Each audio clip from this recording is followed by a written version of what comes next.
It's a comment that set the tone for a suddenly very busy day ahead at the UN.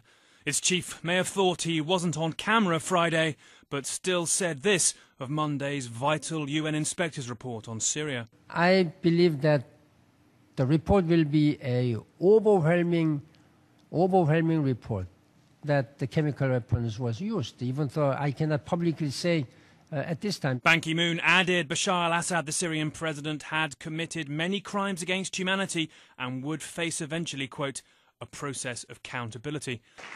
It's possible Ban Ki-moon had seen the finished report when he spoke, one official telling me it was likely complete by then. The UN inspectors' report on the 21st of August attacks will be presented to the UN Security Council at 11 a.m. Monday in enough detail for others to perhaps work out who was behind the attacks, though it's not the inspectors' job to do so.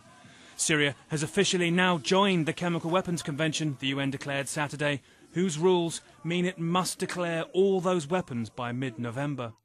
That's not fast enough for the United States or Russia, who agreed in Geneva that Syria must tell all in a week. And in Syria's first major comments on the deal, its information minister talking to ITV News, it said it wants to wait for a UN resolution to set the timing of its disarmament.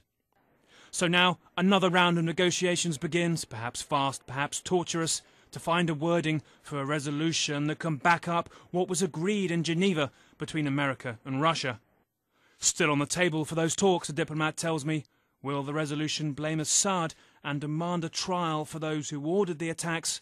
And will its wording suggest force can be used if Syria violates its terms?